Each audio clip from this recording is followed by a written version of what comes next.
Au nom puissant et merveilleux du Seigneur Jésus-Christ, que la paix divine soit avec vous. Que le Dieu créateur des cieux et de la terre, maître de l'univers, celui qui a fait alliance avec le soleil afin de présider au jour et une alliance avec la lune pour présider à la nuit, agissent dans vos vies au-delà de vos attentes. Que les situations compliquées de vos vies voient la touche de Dieu par sa main forte et son bras étendu afin que vous soyez délivrés et que vous disiez que Dieu est merveilleux dans votre vie. Que le monde voit et que le monde dise, ça, c'est la main de Dieu. Et Dieu va réaliser cela dans votre vie parce que vous croyez en lui. Que cela soit votre partage et le mien au nom de Jésus-Christ, notre Seigneur et Sauveur. Amen. Aujourd'hui, nous allons continuer dans le thème de ce mois qui est les obstacles à la destinée ou bien les obstacles de la destinée. La dernière fois, nous avons abordé le premier point qui parlait de la peur et nous avons expliqué le processus de la peur, la situation difficile qui se présente lorsque nous nous focalisons sur cette situation, cela produit en nous le doute et cela crée une peur qui nous empêche de voir la gloire de Dieu. Et si vous n'avez pas suivi cet enseignement, demandez aux instructeurs de vos groupes et qu'ils vous renvoient ces enseignements. Et nous prions Dieu que d'ici la semaine prochaine, tous les enseignements que nous avons faits depuis le début de cette année, l'année de la restauration, seraient disponibles sur les réseaux sociaux. Nous allons vous en informer. Donc aujourd'hui, nous allons toucher un deuxième point. Le deuxième point qui est un obstacle à la destinée, c'est le péché. Le péché hérité et le péché personnel. Les gens disent que non, parce que nous sommes nés de nouveau, nous n'héritons plus des péchés de nos parents. Oui, c'est vrai. Mais pourquoi vous qui m'écoutez, vous observez dans votre vie que ce qui est arrivé à votre grande-mère est arrivé à votre mère et est en train aussi de se réaliser dans vos vies? Pourquoi vous voyez que ce qui est arrivé à votre grand-père comme maladie s'est répercuté dans la vie de votre père et cela risque de vous arriver aussi parce que vous voyez déjà les autres qui sont en train de souffrir de cette maladie. Pourtant, vous êtes nés de nouveau. Mais qu'est-ce qui fait que cela se manifeste dans votre vie? Aujourd'hui, nous allons vous éclairer là-dessus. D'abord, le roi David dit quoi? Je serre ta parole dans mon cœur afin de ne pas pécher contre toi. C'est important que nous écoutions la parole de Dieu, car la parole de Dieu est une épée à double tranchant pour diviser même l'âme et l'esprit. L'épée qui ira opérer des choses dans votre cœur afin d'ôter le mal. Donc, nous allons parler aujourd'hui du péché hérité et du péché personnel.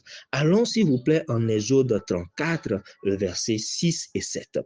Il est écrit, « Et l'Éternel passa devant lui et s'écria, « L'Éternel Dieu miséricordieux et compatissant, lent à la colère, riche en bonté et en fidélité, qui conserve son amour jusqu'à 1000 générations, qui pardonne l'iniquité, la rébellion et le péché, mais qui ne tient point le coupable pour innocent et qui punit l'iniquité des pères sur les enfants et sur les enfants des enfants jusqu'à la 3e et à la 4e génération. » Nous avons lu, bien sûr, c'est dans l'Ancien Testament, et ici, il est question de Moïse qui demandait à voir Dieu. Et Dieu lui a dit, il ne pourrait pas le voir, mais qu'il se place dans un endroit donné, et lorsque l'Éternel serait en train de passer, il le verrait de dos. Donc, ce que nous venons de lire, c'est l'Éternel même qui parlait lorsque Moïse le voyait de dos. Et nous avons remarqué qu'il a dit qu'il pardonne les iniquités et il fait faveur sur 1000 générations. Alors, tout ce que vous êtes en train de faire de bien là, sachez que vous allez le récolter sur cette terre, mais vous allez aussi le récolter dans l'autre monde. Mais les générations qui vont vous suivre vont en bénéficier sur 1000 générations. Et si nous prenons comme génération 100 ans, ça veut dire que le bien que vous êtes en train de faire aujourd'hui là, ça va prendre 100 000 ans pour rétribution, c'est-à-dire que Dieu va honorer, Dieu va vous bénir et bénir vos générations pendant 100 000 ans. Vous voyez comment le bien que nous faisons a de l'impact. Maintenant, il dit aussi l'iniquité du coupable. Celui qui reste dans le mal, Dieu punit cela.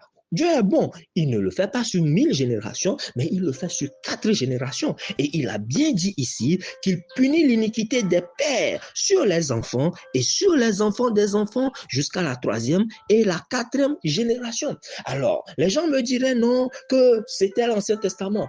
Le problème que nous avons aujourd'hui, nous les chrétiens, c'est que nous nous sommes donnés, comme l'apôtre Paul l'a dit, nous nous sommes donnés des docteurs et des prophètes qui prophétisent et qui enseignent des choses qui nous plaisent. Désolé, ici ou avec nous, nous enseignons la parole de Dieu. Sans dogme, sans doctrine. Et désolé si à un moment donné, ça choque certaines personnes. Ne nous prenez pas comme cible. Nous ne sommes que des messagers. Mais si l'Éternel nous dit, si le Seigneur Jésus-Christ nous dit que c'est ça que vous allez enseigner, nous allons l'enseigner. Que cela nous plaise ou non, nous allons l'enseigner. Mais désolé pour ceux que nous avons choqués lorsque nous étions en train de dire la vérité. D'abord, quand nous en parlons, c'est dans l'anonymat. Donc, normalement, vous ne devriez même pas être choqués. Mais revenons maintenant. À propos de la justice de Dieu, Dieu ne change pas. Comment se fait-il que nous enseignons que pour la bonté de Dieu, nous disons que Dieu ne change pas. Pour les miracles de Dieu, nous disons que Dieu est le même hier, aujourd'hui, éternellement. Et nous faisons croire aux gens que Dieu change par rapport à sa justice. Non, Dieu ne change pas. Mais la chance que nous avons, c'est que le Seigneur Jésus-Christ est venu et il a porté nos péchés. Et il y a une condition. Il a déjà porté nos péchés, mais tant que nous ne confessons pas, qu'est-ce que le roi David dit? Tant que je me suis tué, mes os se consumaient. Donc, tant que nous ne respectons pas les règles ou bien la procédure, ce que nous prenons soin de vous enseigner ici, tant que nous ne prenons pas soin de respecter cette procédure, la loi s'applique à nous. Oui, la loi s'applique à nous. Donc, Dieu est le même hier, aujourd'hui, éternellement. Et cette loi-là, le diable utilise cette loi-là contre les enfants de Dieu.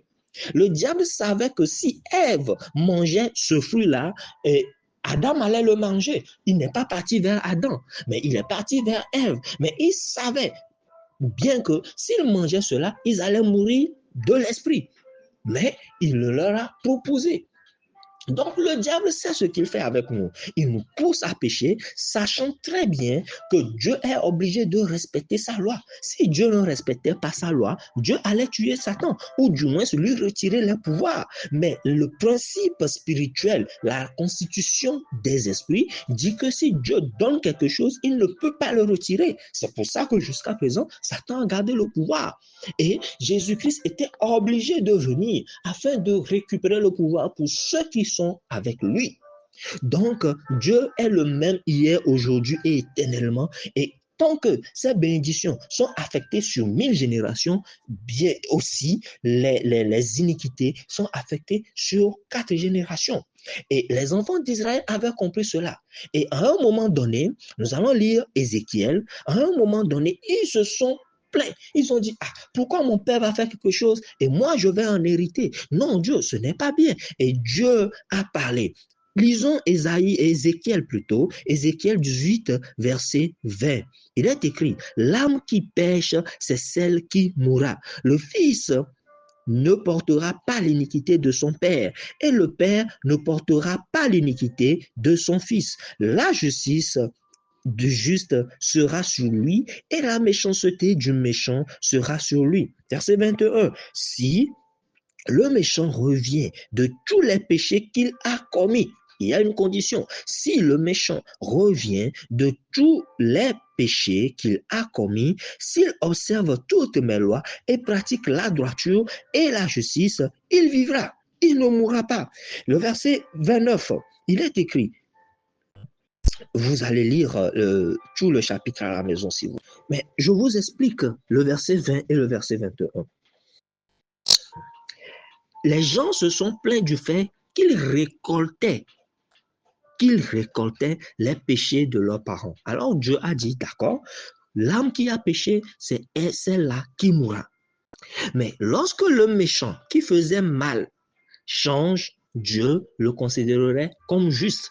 Mais quand à la suite des versets, vous allez voir que Dieu a dit que lorsque le juste aussi cesse de faire du bien et qu'il agit comme le méchant, que va-t-il se passer? Dieu va le juger comme un méchant. Parce que les gens se plaignaient de ce fait.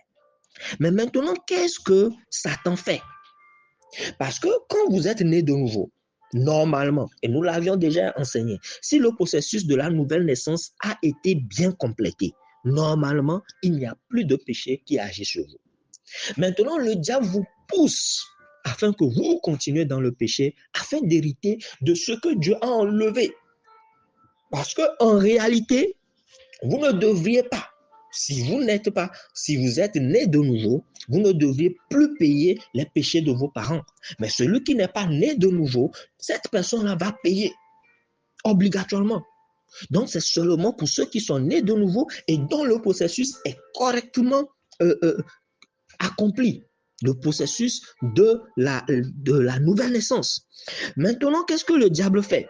Lisons Matthieu 23, verset 29. Vous allez voir. C'est le Seigneur Jésus-Christ qui parle. Malheur, nous allons lire Matthieu 23 à partir du verset 29. Malheur à vous, scribes et pharisiens, hypocrites, parce que vous bâtissez les tombeaux des prophètes et ornez les sépulcres des justes. Et que vous dites, si nous avions vécu du temps de nos pères, nous ne nous serions pas joints à eux pour répandre le sang des prophètes. Vous témoignez ainsi contre vous-même que vous êtes les fils de ceux qui ont tué les prophètes. On s'arrête là-bas pour le moment. Il dit ici que lorsque vous dites que si nous étions au temps de nos pères, nous ne nous serions pas joints pour tuer les prophètes, en même temps, vous êtes en train de confesser, vous êtes en train de témoigner que vous êtes les fils de ces gens-là qui ont tué les prophètes. Et vous vous rappelez, entre-temps, j'avais parlé, et nous allons parler de cela dans l'atelier de guérison. Je disais que lorsque vous êtes trop fier d'un pays, vous êtes trop fier d'un village, vous êtes trop fier d'une famille, vous allez payer. Parce que vous vous réclamez comme appartenant à cette famille. Vous ne vous réclamez pas comme appartenant au royaume des cieux, mais vous vous réclamez et avec fierté comme appartenant à cette famille. Donc, si vous prenez les biens matériels, il faut prendre aussi les malédictions. Parce que ça vient en bloc, ça ne vient pas de manière séparée. Non, non. Mais comment le faire? Comment résoudre ce problème-là? Nous allons en parler quand nous serons dans l'atelier de guérison et aussi lorsque nous parlerons dans les conférences de la prospérité par rapport à des malédictions héritées. Maintenant, continuons. Le verset 32, il dit, relisons à partir du verset 31 pour que vous compreniez. Il est bien dit, vous témoignez ainsi contre vous-même que vous êtes les fils de ceux qui ont tué les prophètes.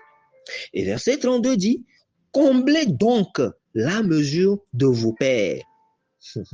Et le verset 33 dit, serpent. Retenez bien le verset 32 s'il vous plaît. Comblez donc la mesure de vos pères. Et 33, serpent, race de vipères, comment échapperez-vous au châtiment de la géhenne? C'est pourquoi, voici, je vous envoie des prophètes, des sages, des scribes, vous tuerez et crucifierez les uns.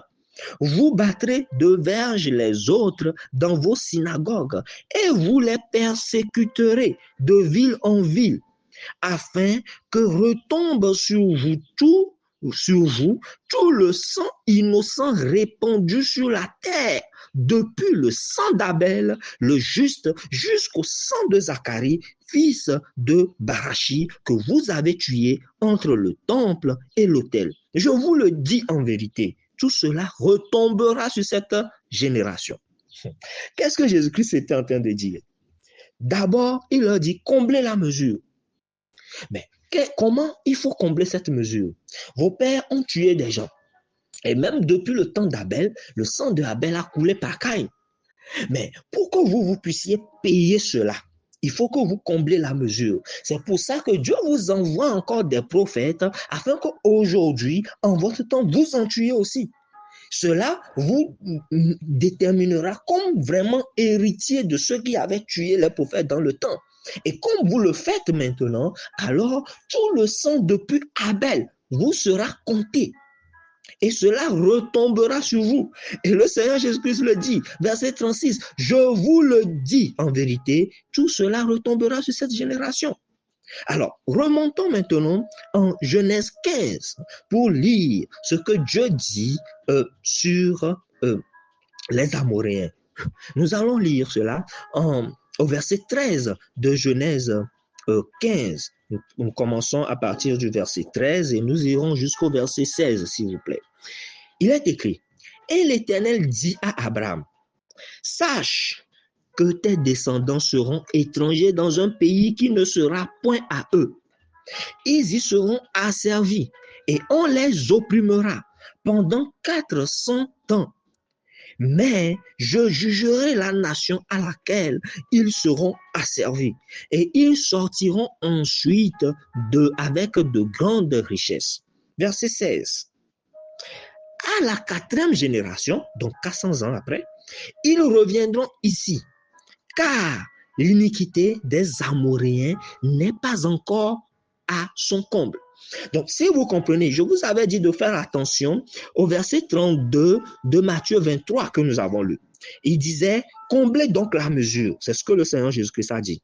Maintenant, le verset 16 de Genèse 15 dit, l'Éternel disait à Abraham, à la 4e génération, les tiens reviendront ici. Donc, après 400 ans. Pourquoi après 400 ans? Parce que l'iniquité des Amoréens qui sont sur la terre de Canaan actuellement, que je te parle, Abraham, tu es étranger à Canaan, mais après, les tiens vont revenir ici et ils vont posséder ce lieu-là. Mais cela arrivera après 400 ans parce que les Amoréens qui sont ici, sur cette terre, n'ont pas encore comblé leur mesure de péché. Donc, car l'iniquité des Amoréens n'est pas encore à son comble. Alors, qu'est-ce que Dieu faisait? Dieu attend que l'iniquité arrive à son comble. Vous comprenez pourquoi Jésus-Christ disait aux siens, comblez la mesure. Donc, des fois, les gens font des choses, mais comme la mesure n'est pas encore atteinte, Dieu n'agit pas. Et c'est l'occasion pour le Fils de Dieu, parce qu'il est écrit que toi qui enseignes de ne pas être adultère, tu commets l'adultère. Mais tu penses que Dieu ne juge pas, mais c'est par patience afin que tu changes. C'est ce que l'apôtre Paul plutôt a dit. Vous voyez? Donc, le temps là, c'est pour que soit l'homme change, soit l'homme comble la mesure de ses péchés et des péchés de ses parents afin d'hériter. Alors, quelle est la stratégie du diable? Il nous met dans le péché afin que nous puissions faire quoi? Nous puissions recevoir le paiement de nos parents. C'est un piège et c'est une ruse qu'il utilise et il réussit. Alors, lisons Acte 2. Acte 2, quand les gens, le jour de la Pentecôte, quand les gens ont demandé à Pierre, frère, que ferons-nous? Qu'est-ce que Pierre a répondu? Le verset 38 de Acte 2 dit quoi? Pierre leur dit, répentez-vous et que chacun de vous soit baptisé au nom du Seigneur, au nom de Jésus-Christ, pour le pardon de vos péchés et vous recevrez le don du Saint-Esprit. Donc, il fallait que quoi? Les gens se répandent et qu'ils soient baptisés afin de recevoir le pardon. Donc, quand vous naissez de nouveau, comme il se doit, vous obtenez le pardon. Alléluia. Mais est-ce que ça s'arrête là? Lisons Acte 3, verset 19, il est écrit, répentez-vous donc et convertissez-vous pour que vos péchés soient effacés. Verset 20, afin que des temps de rafraîchissement viennent de la part du Seigneur et qu'il envoie celui qui vous a été destiné, Jésus-Christ. Donc, qu'est-ce que Pierre disait aussi en Acte 3? Répentez-vous et convertissez-vous. Il faut se repentir. Nous avions lu ce verset.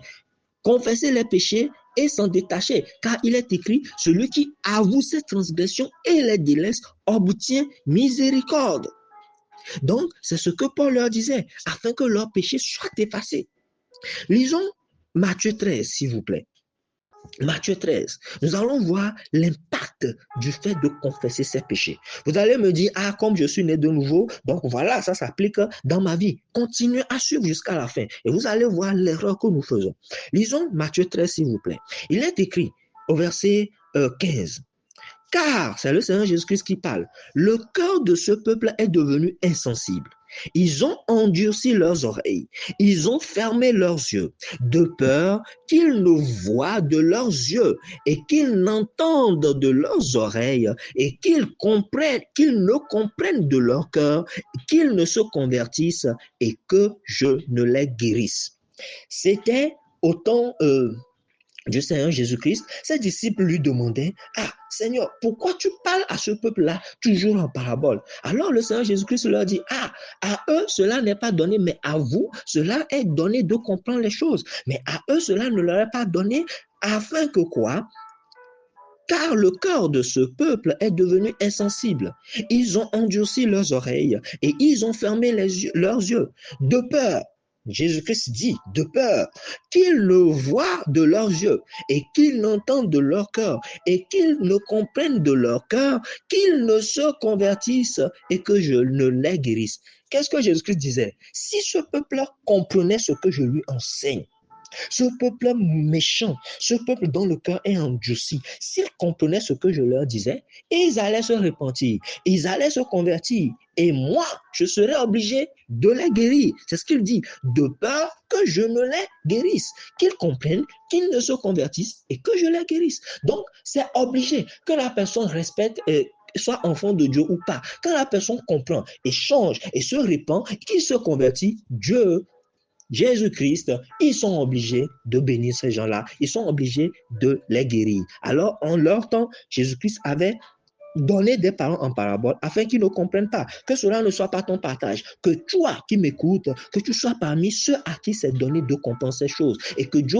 ouvre ton cœur aujourd'hui, qu'il change ton cœur qui est de pierre et qui ne comprend pas la parole de Dieu, que ce cœur devienne un cœur de chair, que ce soit une terre fertile à la parole de Dieu, afin que Dieu te guérisse au nom du Seigneur Jésus-Christ. Nous allons lire Hébreux 10, s'il vous plaît. Hébreux 10, le verset 26. À partir du verset 26, il est écrit, car si nous péchons volontairement, voilà, c'est la réponse pour ceux qui disent que, ah, comme ils sont nés de nouveau, donc c'est fini, il n'y a pas de problème. Et il y a beaucoup d'églises, il y a plusieurs communautés, même les dirigeants font des choses, ils sont des adultères et l'esprit d'adultère est rentré dans les ministères. Et parce que ces dirigeants-là sont toujours là, ils sont prospères, les jeunes les voient. Et quand les jeunes les voient, ils disent, oh non, donc si on fait l'adultère, si on a plusieurs femmes, il n'y a pas de problème. Donc, moi aussi, je vais le faire. Et cela a induit plusieurs jeunes dans des bêtises. Pourquoi? Parce que celui qui est là, on n'a pas crevé l'abcès. Et c'est le problème. C'est le problème. Donc, maintenant, nous allons lire. Est-ce que c'est Dieu dit qu'il ne punit pas? Dieu, il continue pas à punir. C'est les gens qui ne comprennent pas. Hébreux 10, verset 26 dit quoi? Car si nous péchons volontairement, après avoir reçu la connaissance de la vérité, il ne reste plus de sacrifice pour les péchés. Mais une attente terrible du jugement et l'ardeur d'un feu qui dévorera les rebelles. Celui qui a violé la loi de Moïse meurt sans miséricorde sur la déposition de 2 ou de 3 témoins. De quel pire châtiment pensez-vous que sera jugé digne celui qui a foulé aux pieds le Fils de Dieu, qui aura tenu pour profane le sang de l'alliance par lequel il a été sanctifié et qui aura outragé l'esprit de la grâce? Verset 30. Car nous connaissons celui qui a dit, à moi la vengeance, à moi la rétribution, et encore le Seigneur jugera son peuple. C'est une chose terrible que de tomber entre les mains du Dieu vivant. S'il vous plaît, c'est l'Ancien Testament? Non, Hébreu est dans le Nouveau Testament. Hébreu 10. Et quand vous lisez bien l'Ancien Testament et le Nouveau Testament, Hébreu est une épître de sagesse, une épître qui a résumé toute la loi et toute la grâce. C'est une épître, franchement, qui est formidable. pour ceux qui lisent la parole de Dieu. Donc, nous avons lu à partir du verset 26 jusqu'au verset 31, et vous voyez ici que si nous péchons volontairement, après avoir reçu la connaissance de la vérité, il ne reste plus de sacrifice pour les péchés, mais quoi? Une attente de la colère de Dieu. Lisons Ésaïe 53, s'il vous plaît. Nous allons voir le Seigneur Jésus-Christ qui disait que c'était le prophète Ésaïe qui disait du Seigneur Jésus-Christ, mais il était blessé pour nos péchés, brisé pour nos iniquités. Le châtiment qui nous donne la paix est tombé sur lui. Et c'est par ces meurtrissures que nous sommes guéris. Oui. Et là-bas, les gens prennent ce verset et disent, le châtiment qui nous donne la paix est tombé sur lui. Nous venons de lire que si après, en hébreu, nous venons de lire que si après que nous soyons nés de nouveau, nous péchons encore, et ce qui nous attend, c'est l'ardente colère. Voilà. Maintenant, Ésaïe 53, verset 5, comment nous devions comprendre cela? Vous allez le comprendre tout de suite. Lisons, s'il vous plaît, 1 Corinthiens 11, verset 32. Il est écrit, mais quand nous sommes jugés, nous sommes châtiés par le Seigneur, afin que nous ne soyons pas condamnés avec le monde.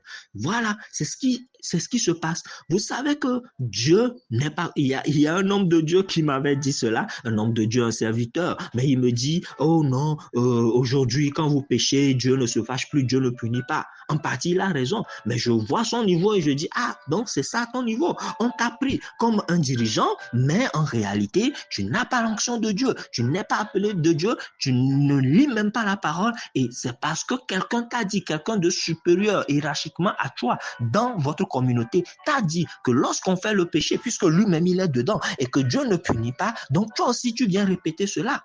Mais lisons la parole de Dieu pour que nous comprenions les choses. Le châtiment, oui, est tombé sur le Seigneur Jésus-Christ, mais 1 Corinthiens 11, verset 32 nous dit quoi? Mais quand nous sommes jugés, nous sommes châtiés par qui? Par le Seigneur, afin que nous ne soyons pas condamnés avec le monde. Là, on parle de la condamnation éternelle. Et qui nous châtie? C'est le Seigneur Jésus-Christ. Oui, le serviteur, ou bien le dirigeant là dont je suis en train de parler, en réalité, il n'a pas tout à fait tort, parce que Dieu ne juge pas. Jésus-Christ a dit quoi? Le jugement m'a été donné. Voilà, sur la terre et dans le ciel. Donc, c'est Jésus-Christ qui juge. Et maintenant, nous voyons qu'il est bien écrit que pour que nous ne soyons pas condamnés éternellement, lorsque nous faisons une erreur, qui nous châtie? C'est le Seigneur Jésus-Christ qui nous châtie, afin que nous ne soyons pas condamnés avec le monde. Lisons Psaume 103, le verset 10. Il est écrit, il ne nous traite pas selon nos péchés, il ne nous punit pas selon nos iniquités. C'est le roi David qui dit cela. Donc, pas amour pour Dieu, parce que quand vous êtes une personne responsable. Vous dites aux enfants, si vous faites telle chose, vous allez être puni. Et que l'enfant d'une autre personne fait quelque chose et que vous punissez cette personne, lorsque vos propres enfants le font, pour éviter que quelqu'un d'autre ne les frappe durement, qu'est-ce que vous faites? Vous frappez l'enfant devant les autres. Et puis quelqu'un d'autre ne viendra pas frapper cet enfant pour que vous ayez mal au cœur. Alors c'est ça que Dieu fait avec nous. Alors il nous frappe. Et le Seigneur Jésus-Christ nous frappe afin que nous ne soyons pas condamnés avec le monde. Et il ne nous châtie pas, il ne nous traite pas selon nos péchés, il ne nous punit pas selon nos iniquités. Hébreux 12, verset 5, s'il vous plaît. Nous lirons jusqu'au verset 10. Et nous allons dépasser même le verset 10, selon que le Seigneur nous conduit. Mais lisons à partir du verset 5. Et vous avez oublié l'exhortation qui vous est adressée comme à des fils.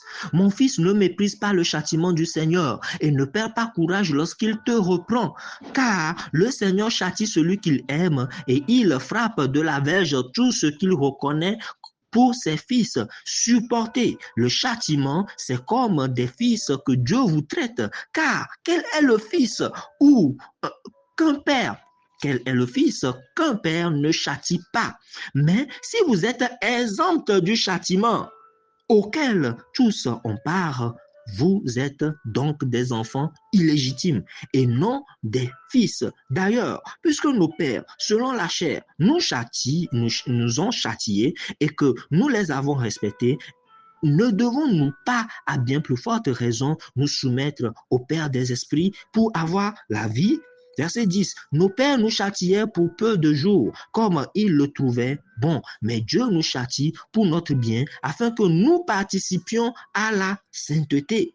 Donc Dieu nous châtie pour que nous ne mourions pas éternellement, mais que nous participions aussi à la sainteté. Cela nous éduque à vivre dans la sainteté. Il est vrai que tout châtiment semble d'abord un sujet de tristesse et non de joie, mais il produit plus tard, pour ceux qui ont été ainsi exercés, un fruit paisible de justice. Fortifiez donc vos mains languissantes et vos genoux affaiblis, et suivez avec vos pieds des voies droites, afin que ce qui est boiteux ne dévie pas, mais plutôt se raffermisse. Alléluia. Ce que nous venons de lire à partir du verset 5 de Hébreux 12 jusqu'au verset 13 dit que si Dieu ne vous punit pas, si Dieu ne vous châtie pas, c'est que vous n'êtes pas son enfant, parce que l'enfant n'est pas exempt de châtiment, et Dieu le fait afin de vous aider à vivre dans la sainteté, afin de vous purifier. Et quand il le fait, nous venons de le lire, que nous ne serons pas condamnés éternellement. Maintenant, pourquoi certaines personnes, malgré qu'ils sont des enfants de Dieu, ils font des choses et Dieu ne les châtie pas? Soit Dieu est en train d'attendre afin que la personne se convertisse, puisque Dieu, un jour est comme 1000 jours chez lui, et 1000 jours, c'est comme un jour comme chez lui. Alors, ça peut être le cas. Ça peut être un autre cas. Cette personne-là fait partie des gens à qui le Seigneur Jésus-Christ dira: détourne-toi de moi, vous qui commettez l'iniquité. Alors cette personne a été déjà déclassée, vous ne le savez pas, la personne même a été rejetée par Dieu. Parce que si Dieu vous punit, que ce soit par certaines circonstances, vous savez que réellement vous êtes enfant de Dieu. Mais si Dieu ne vous punit pas, qu'est-ce que nous venons de lire? C'est que vous n'êtes pas fils de Dieu. La personne à un moment donné n'est plus fils de Dieu. La personne à un moment donné n'est plus considéré comme enfant de Dieu, mais vous continuez par considérer cette personne comme enfant de Dieu, et la personne vous trompe, alors que la personne a même fait des choses que vous ne savez pas, ou bien est dans d'autres choses, et il veut toujours garder sa position dans l'église. C'est ce qui arrive. La personne est comme ce qui est écrit en Osée 4, verset 17. Éphraïm est attaché aux idoles. Laissez-le. Ça veut dire qu'à un moment donné, Dieu l'a tellement ramené à l'ordre. Dieu l'a tellement repris que Dieu a constaté que cette personne-là, franchement, il s'est donné au diable, même s'il est dans l'église. Et Dieu a dit, laissez-le. Comme il a dit à propos de Éphraïm, Éphraïm est attaché aux idoles.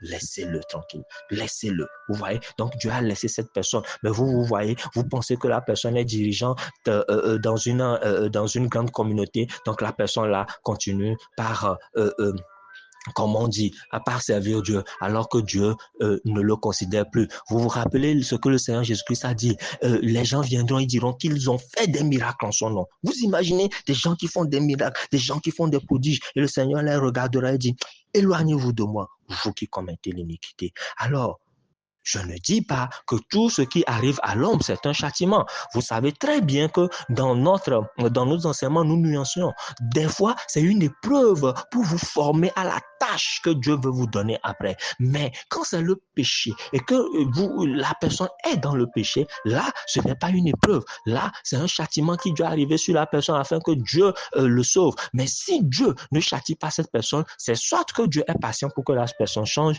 soit que Dieu a déjà déclassé cette personne-là. Alors, si vous avez compris cela, la prochaine fois, nous allons parler des solutions.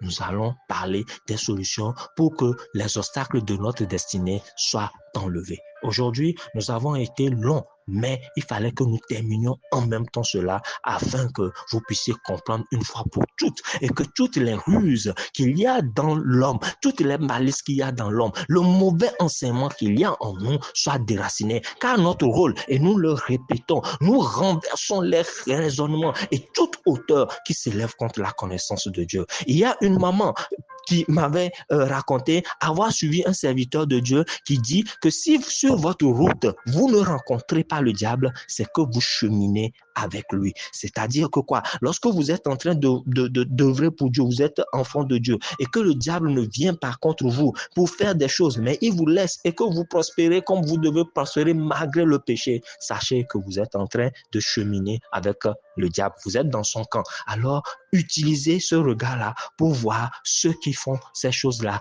dans les différentes communautés. C'est dans presque toutes les communautés maintenant dans le monde. Que Dieu nous aide à respecter sa parole. Que Dieu nous aide à être s'approcher à lui et à respecter sa volonté au nom de Jésus-Christ. Que la paix du Seigneur Jésus-Christ se manifeste dans votre vie aujourd'hui et dans les jours à venir. À la prochaine. Mon nom à moi, c'est sagesse. Que Dieu vous bénisse. Amen.